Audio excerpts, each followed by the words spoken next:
여러분 안녕하세요. 잠깐 기도하겠습니다. 사랑하는 하나님 아버지 감사합니다. 요한복음을 이제 마지막 방송을 하게 되네요. 하나님 우여곡절이 많았지만 하나님께서 다 하신 줄을 믿습니다.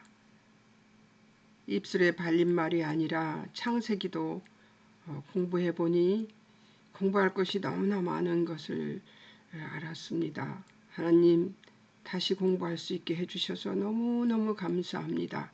그리고 이 진리의 말씀으로 우리를 거룩하게 해주셔서 우리로 하여금 하나님의 뜻에 항상 항복할 수 있는 믿음 가질 수 있도록 우리를 도우시고 인도해 주시옵소서.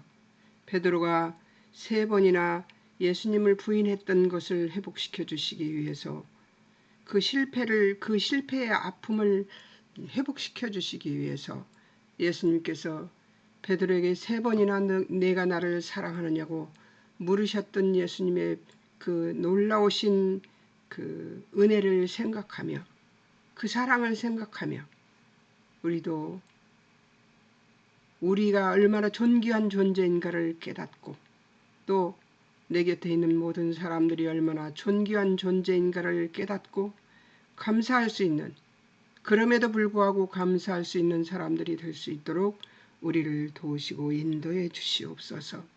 하나님, 우리는 언제나 하나님의 뜻에 맞는 생명이 되는 일을 하지 못하는 존재인 것을 주님 앞에 고백합니다. 아버지 도와주셔서 우리가 못하는 것을 성령님이 내주하심으로 우리와 교통하여 주심으로 우리가 이 일을 할 수 있을 때가 있는 것을 믿습니다. 성령 충만이 항상 우리에게 임하게 도우시고 인도해 주실 하나님을 찬양하며 창세기 공부에 매진해 줄 수 있는 많은 사람들이 유튜브에서 같이 공부할 수 있도록 주님 축복해 주실 것도 믿으며 예수님의 이름으로 기도합니다. 아멘. 여러분, 오늘은 이제 20절에서 25절까지만 공부할 건데요. 이 앞에 우리가 이제 예수님이 안 계신 제자들을 1절에서 3절까지 봤고요. 그 다음에 4절에서 14절까지는 이제 예수님이 만나주시는 아침에 예수님을 만난 제자들의 모습을 볼 수 있었어요. 그들은 극과 극이었습니다. 고기 잡으러 갔는데 고기가 하나도 잡히지 않았는데 예수님이 하란 대로 했을 때 고기가 아주 많이 잡혀서 그리고 예수님이 아침을 준비해 주셨어요. 그리고 와서 먹으라고 말씀해 주셨어요. 풍성한 예수님한테 풍성한 대접까지 받았어요. 그들이 극과 극의 상황을 이제 예수님이 안 계신 그 상황과 예수님이 찾아오신 상황을 볼 수 있었습니다. 그 다음에는 예수님이 밥을 다 먹고 드시고 난 뒤에 뭐라고 했냐면 베드로도 네가 나를 사랑하느냐 이렇게 말씀하셨어요. 베드로가 3번이나 예수님을 부인했던 그것이 얼마나 아팠을지를 예수님은 아시고 베드로에게 그 기회를 주신 거예요. 그리고 양을 치라는 그 말은 그 치라 이렇게 말씀하시는데 먹이라 치라 이렇게 말씀하시는데 그런 참목자가 되라는 얘기를 하신 것이죠. 예수님이. 자, 그 다음에 20절에서 23절이 이제 베드로의 질문과 예수님의 대답이 또 더 나옵니다. 볼까요? 베드로가 돌이켜 20절에서 예수님께서 사랑하시는 그 제자가 따르는 것을 보니 요한을 얘기하는 거죠. 그는 만찬석에서 예수님의 품에 의지하여 주님을 파는 자가 누구인가 묻던 자더라. 요한이 확실하죠. 자, 그 다음에 베드로가 21절에서 그를 보고 예수님께 여짜오되 주님 이 사람은 어떻게 되겠사옵나이까 이렇게 얘기를 합니다. 그러니까 엉뚱하죠. 금방 그 사랑을 받아놓고도 베드로는 또 요한이 어떻게 될 건가 궁금한 거예요. 자기는 그렇게 될 거라는 것을 알지만 띠띠고 순교하게 될 것을 이제 얘기했었지요. 19절에서 어떠한 이 말씀을 하시면 베드로가 어떠한 죽음으로 하나님께 영광을 돌릴 것을 가리키심이라. 이 말씀을 하시고 베드로에게 이르시되 나를 따르라 하시니 했거든요. 그러니까 그렇게 얘기했는데 이렇게 쓰다 보니까 예수님 품에 의지해서 이렇게 기대고 있는 요한을 보니까 저 사람은 어떻게 될 건가 궁금했던 거죠. 예수님이 이르시되 22절에서 내가 올 때까지 그를 머물게 하고자 할지라도 내게 무슨 상관이냐. 너는 나를 따르라. 그러니까 예수님이 재림해서 다시 오실 때까지 이 요한이 있다 하더라도 요한이 이 땅에 머물게 할 수 있을지라도 네가 베드로 네가 너에게는 상관이 없다. 그 얘기를 하시는 거예요. 그러니까 너는 너고 요한은 요한이다. 이 얘기를 하신 거죠. 23절 이 말씀이 형제들에게 나가서 그 제자는 죽지 아니하겠다 하였으나 베드로는 어떻게 들었냐면 요한은 영원히 죽지 않을 것 같아. 막 이렇게 얘기를 했겠죠. 예수님의 말씀은 그가 죽지 않겠다 하신 것이 아니라 내가 올 때까지 그를 머물게 하고자 할지라도 내게 무슨 상관이냐 하신 것이었더라. 설명까지 23절에서 친절하게 해줬네요. 예. 요한이 그 시절을 다 지나고 제자들은 다 죽고 이제 나이가 먹어 혼자 혼자 이렇게 예배소에서 있을 때 이렇게 쓴 이 서신이기 때문에 이제 그들이 죽고 난 이후에 그가 경험했을 신앙의 발전 그리고 그 신앙의 깊이가 묻어나는 것이 요한복음 아니겠습니까? 그래서 지금 이 말도 아마 했던 것으로 봅니다. 그리고 나서는 이제 어떤 일이 벌어지냐면 요한이 이제 요한복음을 쓰고 마무리하는 장면이 나옵니다. 결론이죠. 참된 증언. 24절 이 일들을 증언하고 이 일들을 기록한 제자가 이 사람이라 우리는 그의 증언이 참된 줄 아노라. 자기가 자기를 증언한 거예요. 25절 예수님께서 행하신 일이 이외에도 많으니 만일 낱낱이 기록된다면 이 세상이라도 이 기록된 책을 두기에 부족할 줄 아노라. 예수님의 하신 일은 정말 많았다는 얘기죠. 예, 정말 많았다는 얘기입니다. 이제 한번 가볼 건데요. 예,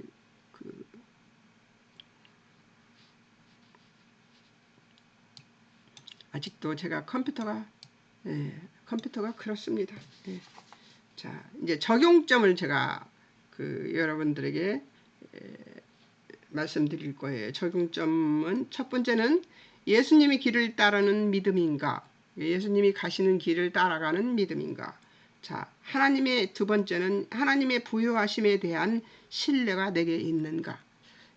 좀 모호하게 들렸을지는 모르겠지만 하나님의 부요하심 뭡니까? 예수 그리스도 안에서 아주 풍성하게 요한복음에서 여러분들에게 하나님이 가지고 계신 그 풍성하심을 여러분들에게 전해드렸어요. 제가 요한복음 전체에서. 그리고 저는 이 성경을 볼 때 항상 이 하나님의 은혜 쪽을 보도록 노력합니다. 왜냐하면 하나님의 은혜를 보는 우리의 관점이 굉장히 야박합니다. 그래서 제가 그렇게 보려고 굉장히 노력을 합니다. 근데 우리는 그렇게 보기가 참 어렵지요. 근데 이제 제가 그렇게 본 것들을 여러분들에게 이제 기억하실 것으로 이렇게 제가 적어 놓았습니다. 근데 표 위에 이제 제가 적어 놨는데 오늘 표를 보낼 거예요. 표를 보내는데 주소가 없으면 이 인터넷 주소가 없으면 제가 보낼 수가 없으니 제 인터넷 주소는 요한복음 첫 번째 하는 거기에 인터넷 주소가 있습니다. 인터넷 주소로 보내주시고요. 그 주소를 메일을 한 번만 보내시면 됩니다. 두 번도 보내라고 안 합니다. 보내시면 됩니다. 그리고 제 전화번호도 요한복음 첫 번째 하는 때에 거기에 다 여러분들에게 말씀을 드렸어요. 근데 다시 한번 전화번호를 가르쳐 드리지요. 010-4077 5585입니다. 여기에 보내주시면 우편으로라도 표를 보내드리도록 하겠습니다. 그러니까 표라는 것은 제가 공부한 것을 여러분들에게 가르쳐 드릴 때 보는 이 화면에 나오는 것들인데요. 여러분들에게 제가 기술이 없어서 다를 못 보여드리잖아요. 그러니까 여러분들에게 또 두고 또 보시라고 내가 표를 보내드린다 그 얘기입니다. 그게 무슨 말인지를 이제 알아들으셨죠? 그러니까 이렇게 안 나와요. 제가 이렇게 해보면. 근데 이걸 저기 하면 화면이 아예 없어져 버리고 또 그렇게 해요. 제가 저기에 미숙해서 그래요. 이 컴퓨터에 대해서 좀 미숙해서 그럽니다. 제 나이가 74살인데 74살에 배워가지고 하는 것이니까 이해를 좀 해주셨으면 좋겠습니다. 자, 그리고 또 그러지 않게 하기 위해서 또 배워볼 것입니다. 그러니까 열심히 따라오시기 바랍니다. 선생이 변변치 않아서 죄송합니다. 자, 이제 기억할 것들을 한번 생각해 볼까요? 예수님의 길을 따르는 믿음인가?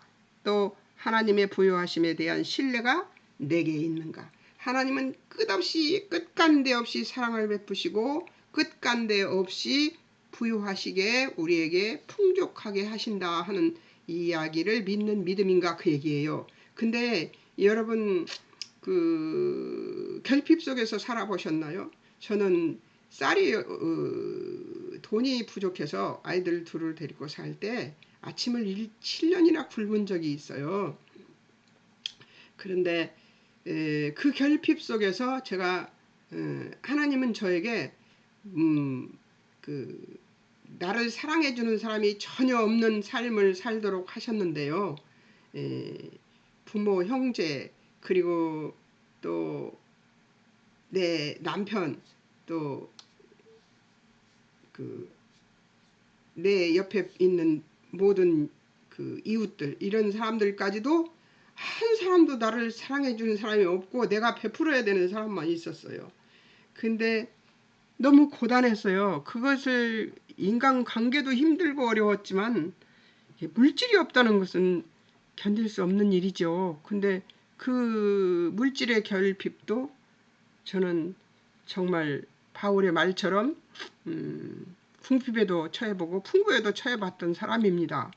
그런데 그 물질의 풍부 부족 이런 걸 얘기하는 것이 아니라 하나님이 주시는 은혜가 풍요로운 것을 믿는 믿음인가 그 얘기입니다. 근데 그 하나님의 그 사랑의 은혜를 맛본 자만이 이 대답을 할 수가 있는 것이죠. 여러분 진리의 말씀으로 거룩하게 되기를 힘쓰고 애쓰면 하나님께서 풍요를 베풀어 주십니다. 그런데 물질뿐만 아니라 주여 인간관계 또 그리고 그 마음의 풍요, 감정의 풍요도 하나님께서 풍족하게 해주십니다. 왜냐하면 그냥 만족을 느끼게, 자족을 느끼게 하세요. 물질뿐만 아니라 그 감정에도 그 자족을 느낄 수 있게 해주셔서 어떤 풍파가 밀어닥치면 저는 그 용솟음 치는 저기 온천 같은 데가 아니라 이제 화산지대에 가면은 이렇게 물이 솟아오르는 것처럼 제가 견딜 수 없는 그런 부분에 대해서 교만과 혈기가 있었던 사람입니다. 그래서 누군가 내 아픔을 건드리면 그걸 건드리는 것을 견딜 수 없어서 폭발해버리는 성격이었어요. 그런데 그런 것들이 사라지게 됩니다. 가끔 나오긴 하지만요. 저는 사람이기 때문에 하나님처럼 완벽하게 고쳐지지는 않습니다. 그게 가끔 나옵니다. 그러나 그것이 나왔을 때 곧바로 이것이 내 혈기가 솟아올랐구나. 교만이 또 내 그 심령을 감정을 자극했네. 하나님의 풍요로우신 은혜는 어디로 갔을까? 이렇게 하면서 다시 평정을 되찾곤 합니다. 그럼에도 불구하고 하나님께서는 그 감정의 풍부함을 넘치도록 주셔서 언제 어디서나 무엇을 볼 수 있게 하냐면 하나님의 은혜를 볼 수 있게 만들어 주셨어요. 장사치들이 옛날에는 차에 이렇게 물건을 싣고 오잖아요. 그러면 제가 있으면 물건을 팔지를 못했어요. 왜냐하면 트집을 잡았기 때문에요. 아주 못된 사람이었습니다. 그리고 완벽을 추구하는 아주 잘난 사람이었었어요. 근데 그런 사람인데 지금은 가면은 가서 그 사람들을 물건을 사도록 유도하는 사람이 되었습니다. 어떻게 변했어요? 풍요롭게 변했습니다. 여러분, 그런 것처럼 저 같은 사람이 변화된 것처럼 여러분은 얼마든지 더 많이 변화될 수 있는 분들이심을 믿습니다. 보이지 않지만 여러분들은 아주 훌륭한, 저보다 훨씬 훌륭한 그 신앙심을 가지고 계신 분들이라고 믿습니다. 여러분 승리하십시오. 그래서 그 풍요를 하나님이 주시는 풍요를 누리시고 예수님의 길을 따르는 여러분들이 되시기를 바랍니다. 자, 21장 기억할 것을 여러분들과 나누고 이제 요한복음을 마칠까 합니다. 부활하신 예수님을 찾지 못하고 시래에 빠진 예수님 없는 밤의 제자들의 모습은 생계를 위해 고기를 잡으려는 것이 아니라 막연한 현실 앞에서 그들의 신앙이 퇴행하고 있음을 드러내고 있는 것입니다. 용서해달라는 말을 들어야 하는 분이 용서 빌 자들을 찾아가셔서 자신을 나타내심으로 드러내시는 예수님의 사랑을 제자들 누가 예측이나 했을까요? 용서해달라고 말해야 되지 않아요? 베드로는 예수님을 배반했고 제자들도 예수님 다 배반하고 십자가 밑에서 예수님 바라본 제자는 요한밖에 없습니다. 자, 예수님이 우리에게 오심은 우리의 문제 해결을 위해서나 상황에 초점을 두라는 것이 아니라 예수님을 더 확장시켜 알게 하기 위해서 오시는 것이지요.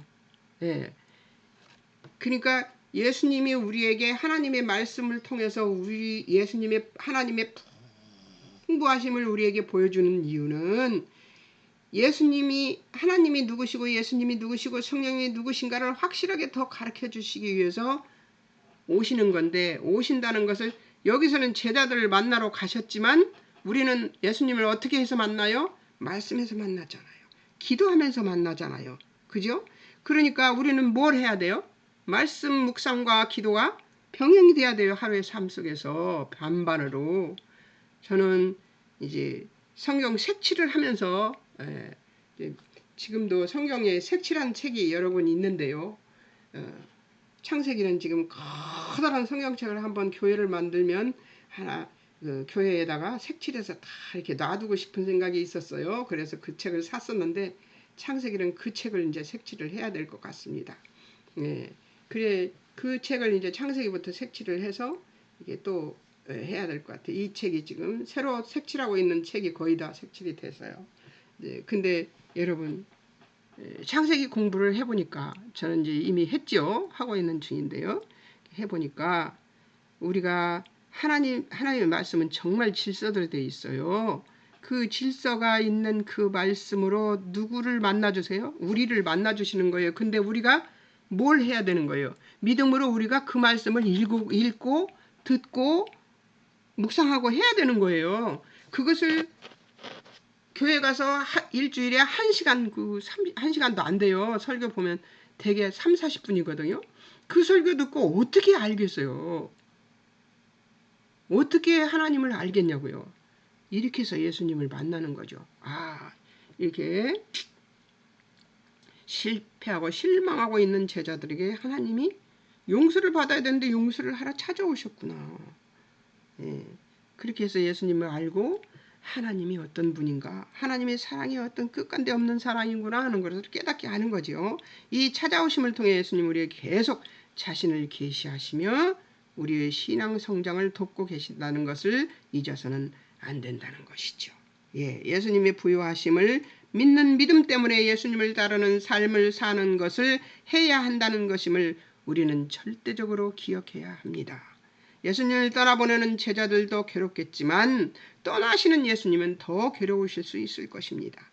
20장 21절에서 보면 그러나 예수님이 떠나심은 곧 제자들을 보내심이다 라는 말이 있습니다. 이 보내심은 고통을 동반하지만 예수님이 떠났다는 생각이 들 때 예수님은 더 아파하시며 우리와의 동행을 기다리시며 성령님을 보내심으로 예수님과 동행을 우리에게 주신다는 것이지요. 예, 이렇듯 예수님의 사랑은 우리의 반응을 이미 짐작하시고 계신 예수님의 그 거룩하고 헤아릴 수 없는 사랑으로 사랑해 주시는 예수님의 사랑이 우리 안에 각인되어 있어야 우리가 바닥을 칠 때도 그 사랑으로 우리를 만나 주시는 사랑의 기억으로 일어설 수 있는 것이죠. 사랑을 한번 예수님의 사랑을 맛보고 나면 그 다음에 나락으로 떨어져도 나락에 아예 떨어져서 발을 거기 그 세상 흙을 묻히지 않습니다. 세상에 더러운 것을 묻히지 않습니다. 왜냐하면 묻을 때에 내가 지금 나락으로 떨어졌네. 올라가자. 하나님 예수님이 나를 사랑해 주셨던 때로 올라가게 돼 있습니다. 그래서 신앙의 굴곡이 없어지게 되죠. 예. 우리는 자기중심적이고 욕망적인 존재이기 때문에 정결한, 거룩한, 완전한, 자기 희생적인, 내어줌 이런 것들이 이런 단어들 앞에서 움츠러들 수밖에 없고 실패를 거듭할 수밖에 없는 자들인 것을 인정하시기 바랍니다. 저도 인정합니다. 저는 실패하고 정결하거나 거룩하거나 완전한 자가 되지 못한다는 것을 이 말씀을 공부를 통해서 깨달았습니다. 성경 공부 계속하면 어떻게 돼요? 나는 요만한 먼지처럼 되고요. 하나님은 이따만한 하나님이 되시는 것입니다. 그래서 점점 더 어떤 사람이 돼요? 교만한 사람에서 독선적인 사람에서 거룩하다고 생각하는 뽐냄에서 겸손해지는 것입니다. 그러나 하나님은 우리에게 다시 도전할 만한 자격이 있다는 것을 입증할 때 자격이 주어진다고 생각하십니다. 이 자격은 하나님 앞에서 나의 나됨이 생명을 살리지 못하는 존재임을 고백 또는 인정하는 것이 바로 도전할 만한 하나님의 일에 도전할 만한 자격이 되는 것이라고 말씀하시네요.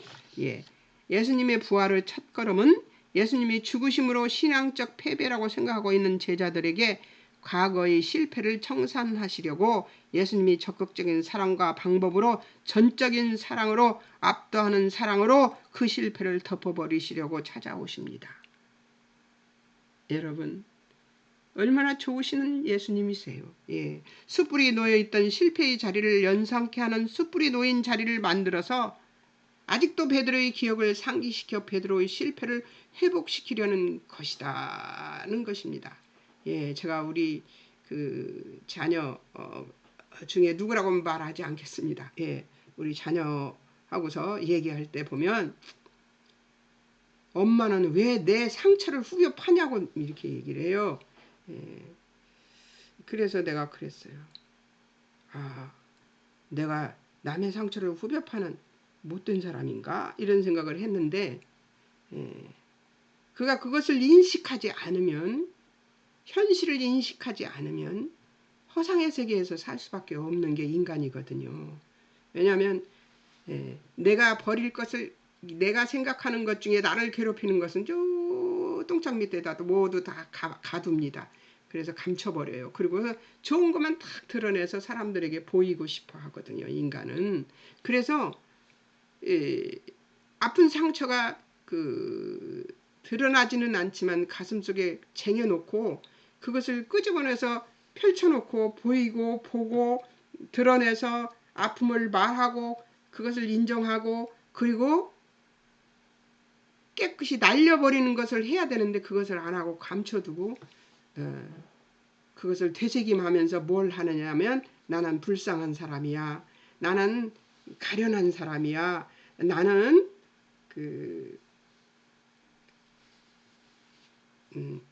애달픈 사람이야 하고 나를 동정하는 그런 아주 이상한 시스템을 가지고 있는 게 사람이에요. 그래서 나를 불쌍하게 만듭니다. 그리고 사람들에게 나를 동정하도록 만드는 거예요.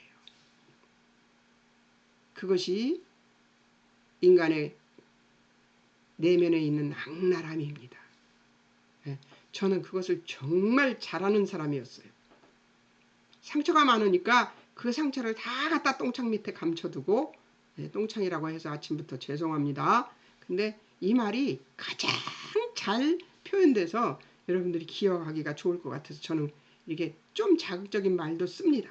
똥창 밑에 감춰두고 아무한테도 꺼내놓지 않고선 자기가 자신을 불쌍히 여기고 애처롭게 여기고, 누가 나를 불쌍히 여겨야 돼요? 하나님이 나를 불쌍히 여겨야 되는데 내가 나를 불쌍히 여기고 앉아있는 거예요. 나는 그런 존재가 아닙니다. 하나님이 나를 어떻게 생각하세요? 존귀하게 생각하십니다. 그렇기 때문에 우리를 사랑하시죠. 그 존귀하신 분이. 그리고 그 형상대로 우리를 만들었어요. 그런데 우리는 우리를 비하시켜서 우리에게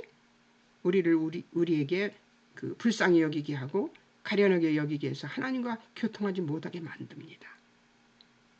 여러분, 하나님께 교통하기 위해서는 우리가 우리 자신을 객관적으로 볼 수 있는 눈이 있어야 됩니다. 그러기 위해서는 성경의 말씀에 비추어 나를 보는, 그래서 하나님을 아는, 하나님을 알면 알수록 내가 나의 모습이 적나라하게 드러납니다. 나의 객관적인 모습이 그대로 드러나요. 그러니까 진리로 여러분 거룩하게 되십시오. 예수님의 부활의 첫걸음은 예수님의 죽으심으로 신앙적 패배라고 생각하는 제자들에게 과거의 실패를 청산하려고 예수님이 적극적인 사랑과 방법으로 전적인 사랑으로, 압도하는 사랑으로 그 실패를 덮어버리시려고 찾아오셨다는 것이죠. 예. 숯불이 놓여있던 실패의 자리를 연상케 하는 숯불이 놓인 자리를 만들어 아직도 베드로의 기억을 상기시켜 베드로의 실패를 회복하시려는 것입니다. 부활하신 예수님 안에서 그 강가 조식은 아침밥이죠. 풍성하기 그지없는 아침이었습니다. 먼저 자기 중심적인 우리 안에서 실패 후 다시 일어설 것은 현실의 논리나 자기 공명으로는 아니라는 거죠. 예수님의 신실된 사랑, 십자가에 그 피 흘리고 물 흘리신 그 사랑으로 사랑의 은혜를 우리가 통해서만 우리가 회복될 수 있다는 것이죠. 내가 어떤 사랑을 받아서 어떤 사랑을 하고 있는가 점검하며 살 때 다시 시작하게 하는 하나님의 은혜로만 가능한 것입니다. 예, 내가 어떤 사랑을 받았어요? 십자가에서 죽으시기까지, 그리고 사흘 동안 썩으시기까지 우리를 사랑하시고 그 사망을 딱 이기고 부활하셔서 우리를 영원히 살 수 있는 존재로 만들어주신 그 사랑의 은혜로만, 그 은혜로만 우리가 다시 일어설 수 있는 믿음이 될 수 있다는 것이죠.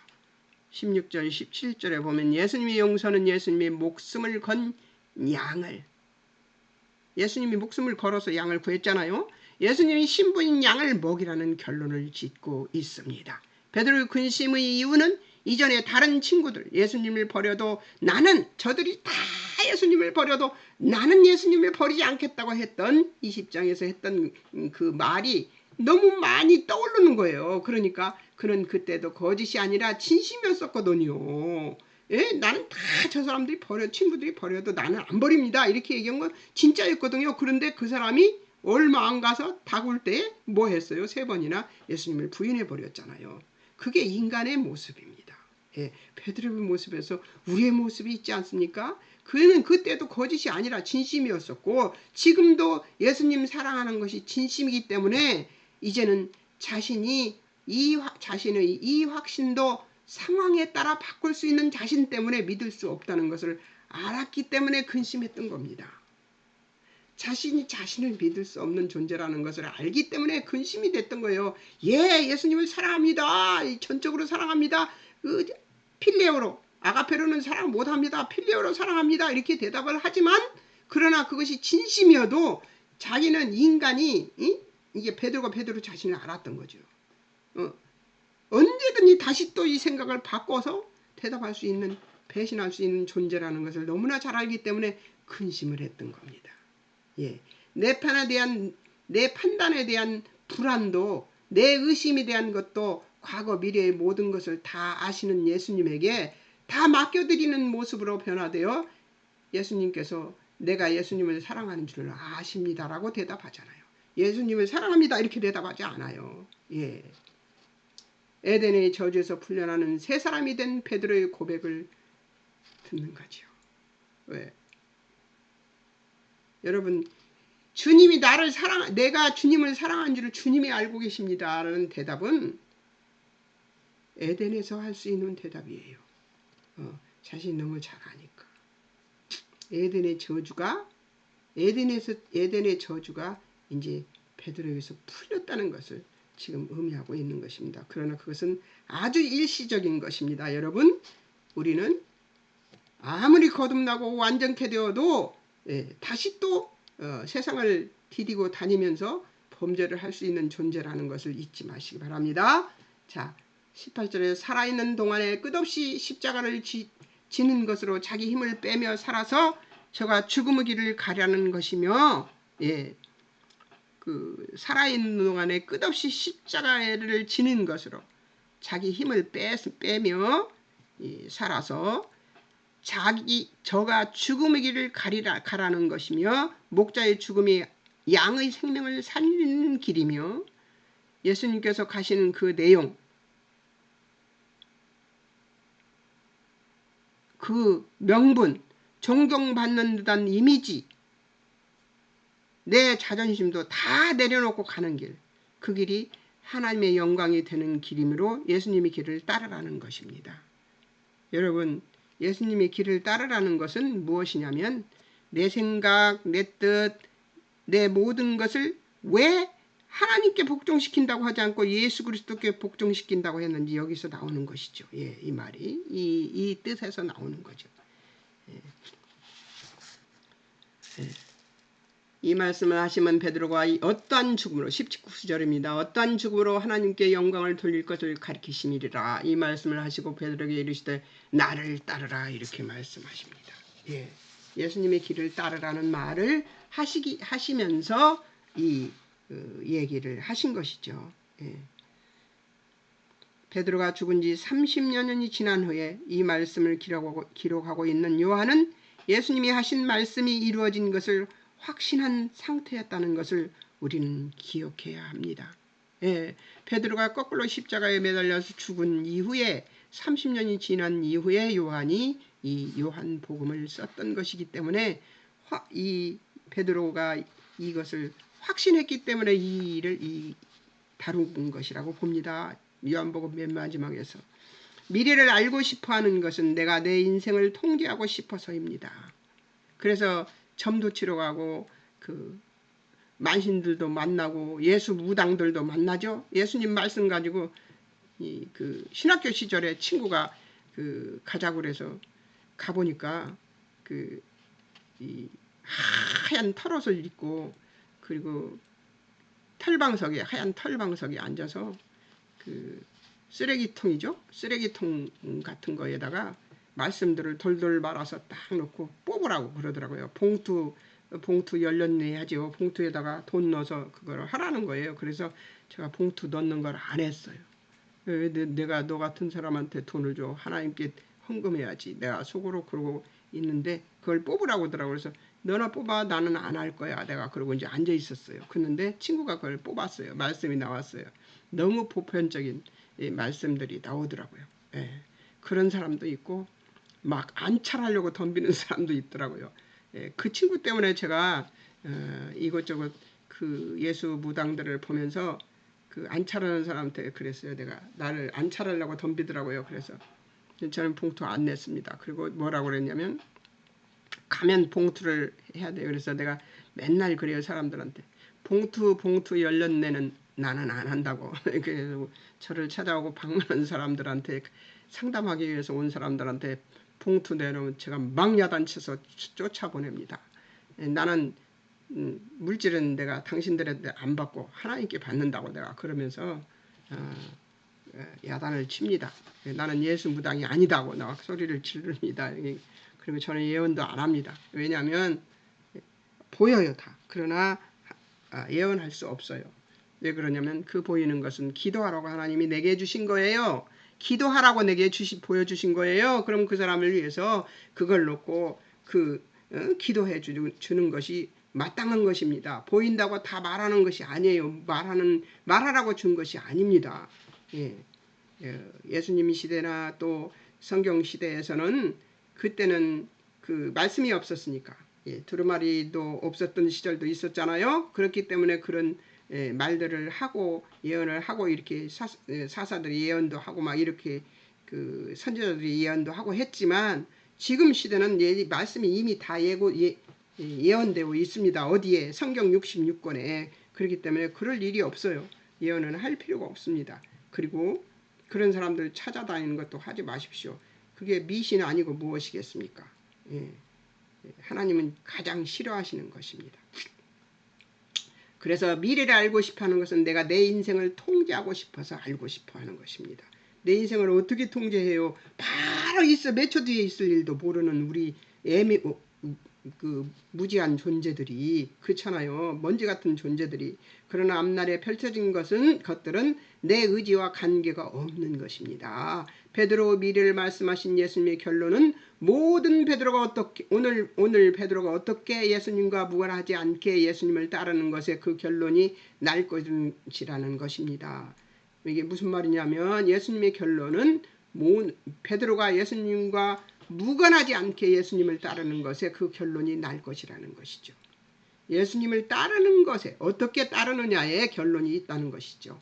하나님이 주시는 영광을 얻으려는 자에게는 고통이 따르는 것이 있음을 말씀하신 것입니다. 하나님을 따르는 자에게는 고통이 분명히 있다는 거예요. 고통이 분명히 있어요. 있습니다. 그리고 세상 사람 예수 믿으면 평안할 것이니까 교회 나오라고 말하지 마십시오. 예수님을 믿으면 심령이 편안해질 것이라는 얘기는 해도 돼요. 그러나 예수님을 믿으면 모든 것이 다 형통하고 평안해진다고 말하는 것은 옳지 않습니다.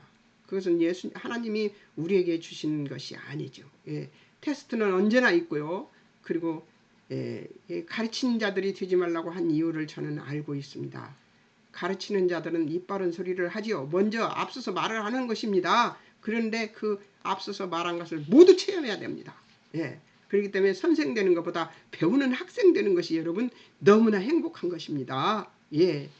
저는 이 선생 된 자리에 쓴 것이 후에 막급입니다만, 그래도 맡겨주셨으니까 할 수밖에 없죠. 맡겨주셨어요. 저는 강제적으로 맡겨졌습니다. 20절 21절 요한에 대한 질문에 베드로가 물어봤죠. 이 사람은 어떻게 될 것 같아요? 하고 물었죠. 그러니까 예수님이 냉정한 대답의 이유는 베드로의 의도를 아시기 때문이며, 많은 지식을 갖고자 하는 욕구는 자신의 주의를 통제하고자 하는 욕망이 작동한 것을 아신 것이죠. 베드로는 그게 어떻게 될 건지 내가 알고 있다, 이것이 하고 싶었던 거죠. 예수님은 완전한 분이시므로 모든 상황에서 하나님과 함께 하신다면 하나님이 하신 일이 선하시다고 옳다고 말할 수 있는 상황이 될 것이라는, 오늘 예수님을 따르는 것으로 족한 삶을 사는 길을 가라는 의미였을 것입니다. 오늘 지금 예수님을 따르는 이것이 족합니다 하고 고백할 수 있는 믿음을 항상 가지라는 것이죠. 앞날을 알아보고 그것을 알아서 의시되고 싶은 생각은 어떤 생각이에요? 하나님 자리에 앉고 싶은 생각입니다. 맞죠? 우리는 덜 집착하고 덜 상처받는 비밀을 배우면서 오직 예수님을 따르는 것입니다. 집착, 인간의 집착 무섭습니다. 그것은 예수님을 따르는 길을 가다 보면 옳음을 알게 되는 것이며, 어느 만큼 따라가면 새로운 알미 생기고 그 따름을 겁없이 치를 수 있는 힘도 생기는데요. 그러니까 예수님을 따르다 보면 고난도 와요. 어려움도 옵니다. 그러나 그 어려움이나 고난을 거침없이 치를 수 있는 이 힘이 가다 보면 생기는 거예요. 이때 그랬었지. 그러니까 이번에는 이겨보자, 이렇게 넘어가보자 하는 그런 믿음도 생긴다는 것이죠. 예수님을 따라야만 알게 되는 길입니다. 예수님을 따라가다 보면 언덕이 생겨요. 이 언덕 넘어가면 저기에 평지가 있어. 그 평지에 가서 쉬자 하고 갈 수 있는 믿음이 생기는데 한 번도 안 가본 길이면 그 밑에 뭐 더 나쁜 것이 있을지도 몰라 하고 겁이 나서 못 가죠. 예. 자, 예. 예. 내게 무슨 상관이냐고 23절에서 얘기했어요. 말씀은 오늘 예수님을 따르는 삶을 산다면 모든 길이 다 영광스러운 주님의 길이라는 것을 말씀으로 남기고 싶으셨을 것이에요. 예수님의 길을 따르는 삶을 사는 것이 중요함을 의미하지만 불안과 조급증의 염려에 사로잡혀 사는 우리 내일 일은 몰라도 오늘 주님의 말씀을 따라 완전하신 하나님을 믿을 때만 오늘 내가 옳다고 생각하는 믿음보다 하나님이 옳다고 믿는 믿음으로 내가 망해도 감사할 만큼 하나님이 넉넉하신 부유하심에 나의 모든 것을 의뢰하는 믿음으로 살라는 것임을 기억한다. 하나님의 부유하심에 장착하고 거기에 도착해서 그 속에서 헤엄치며 행복하며 살 수 있는 너울거리며 살 수 있는 믿음의 그 장착은 어떤 것에서부터냐? 예수님의 길을 따르는 것에서부터입니다. 고난의 길이지만 가는 길입니다. 고난이 길이지만 한 번 넘어서면 그 다음엔 경험이 생겨서 그 믿음으로 다시 다른 고난을 만나도 넉넉히 이고 넘어서는 믿음으로 갈 수 있다는 것이지요. 요한복음의 대장정을 마치면서 여러분들에게 잔소리를 꽤 많이 한 것 같습니다. 그러나 이것이 약이 되시기를 바랍니다. 여러분에게 약이 되어서 양약이 되어서 여러분들 삶에 예수 그리스도의 길을 따르는 믿음으로 살아가면서 하나님의 그 풍요롭고 풍부하신 부요하심에 동참해서 동행하며 살아가는 여러분들이 되시기를 주의 이름으로 축원합니다. 잠깐 기도하겠습니다. 사랑하는 하나님 아버지, 예수님의 길을 따르는 길은 고난과 고통이 따릅니다. 그리고 또 풍요로움도 따릅니다. 그러나 영광만 있는 것이 아니라 고난도 있습니다. 그럼에도 불구하고 그 길을 가는 이유는 그 고난 앞에서도 넉넉히 이길 수 있는 하나님의 부유하심이 우리를 날마다 돕고 계시기 때문인 것을 믿습니다. 아버지 감사합니다. 요한복음을 마치면서 진리로 우리를 거룩해 해주신 하나님의 은혜를 누리게 하시고 예수님의 길을 주저함 없이 따라가게 하시며 우리를 하나님의 풍요로움으로 안내해 주시는 하나님의 그 안내를 일러끈히 받고 이기고 승리하는 우리들이 될 수 있도록 주님 축복해 주시옵소서. 주님이 진리로 거룩하게 하는 일에 동참하고자 유튜브에 이 성경 공부에 들어오는 모든 사람에게 하나님의 부요하심이 넘치게 도우시고 인도해 주실 하나님을 찬양하며 예수님의 이름으로 기도합니다. 아멘. 하나님 감사합니다. 그리고 여러분 감사합니다. 안녕히 계세요. 그리고 창세기는 여러분들이 1장을 색칠해 오시는데 하나님, 예수 그리스도, 성령님 있는지 없는지 잘 찾아보시고 그리고 말씀, 가라사자는 말씀 있죠. 말씀으로 창조하신다는 말씀도 있고요. 좋았더라, 번복되는 말씀들을 자주 사용되는데 그 말이 없으면 그 성경책에서 아무 효과가 성경책이 아무런 저기가 없는 그런 말씀들을 색칠하면 되는데요. 색칠표가 없으신 분은 보내달라고 전화를 해주세요. 그리고 또 인터넷으로 연락해 주시기 바랍니다. 뭐뭐 있냐면 하나님이 있고요, 성령님이 있고요, 이르시되 말씀이 있습니다. 보시기에 좋았더라는 계속 나오는 말씀인데 그게 빠지면 안 되죠. 그러니까 그것도 여러분이 좋아하는 색깔로 기다랗게 밑줄을 쳐주면 좋고요. 종류대로도 있을 것이고 많습니다. 여러분, 그러니까 여러분들이 하고 싶은 대로 하시고요. 사람에는 연두색으로 칠해주시면 좋겠습니다. 왜냐하면 연두색은 말씀으로 완성되지 않은 사람이기 때문에 그 색을 선택했습니다. 말씀은 초록색이기 때문에 말씀으로 완성되지 않은 사람은 제가 아담을 이제 연두색으로 칠하기 시작했고요. 그리고 너희도 연두색으로 그래서 칠하게 됐습니다. 색칠표가 필요하신 분은 이 인터넷으로 이 메시지를 주시면 색칠표를 보내드리겠고요. 그리고 책은 프리셉트 본부에 그 컴퓨터에 들어가시면, 안 그러면 전화로 걸어도 상관없습니다. 그런데 컴퓨터에 들어가시면 지금 프리셉트가 장소를 옮기고 있어서 새로 건물을 지어서 장소를 옮기고 있기 때문에 아주 바쁘고 복잡한 것 같아요. 그래서 인터넷으로 들어가셔서 프리셉트 들어가시면 프리셉트 쇼핑몰이 있습니다. 거기 들어가시면 창세기 귀납적 성경 연구 방법 창세기 1이 있고요. 그 연구용을 사면 됩니다. 1, 2, 3가 있는데 2는 아브라함의 생애가 되고요. 세 번째는 뭐 야곱 그 요셉 뭐 이런 사람들의 이삭, 야곱, 요셉의 생애를 이제 이렇게 해놓은 것이 있는데요. 첫 번째 거 1장에서 11장까지 되어 있는 창세기 1 연구용이라고 써 있는 것을 사면 됩니다. 예, 그렇게 하시고요. 그 책이 없으면 또 공부는 할 수 있겠죠. 그런데 그 책이 있으면 조금 도움이 됩니다. 그리고 공부하실 어떻게 어저께 어떤 제자하고 통화를 했습니다만 공부를 하고 이 방송을 들으면 더 성경 공부하기가 여러분 스스로 성경 공부하기가 좋습니다. 저는 여러분들에게 제가 가르쳐서 주입시키려고 이 성경 공부를 한 게 아니고요.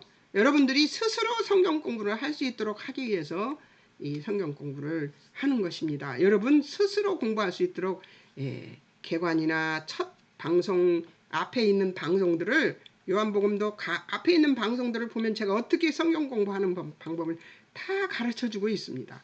그것들을 여러분들이 공부를 해서 여러분들 스스로 이 귀한 말씀들을 이 부유한 말씀들을 찾아가는 그래서 진리로 여러분들이 거룩하게 되어서 하나님의 영화로움을 함께 하나님과 함께 누리는 하나님과 동행하는 삶을 사시는 여러분들 되시기를 바랍니다. 자, 이제 안내는 이만큼 했습니다. 다음 주 월요일 날 창세기 1부터 시작하겠습니다. 여러분 안녕히 계세요. 그동안 요한복음 공부하시느라고 고생하셨습니다. 이 노인 더듬거리는 소리를 들으시느라고 고생 많이 하셨습니다. 여러분 사랑해요. 안녕히 계세요.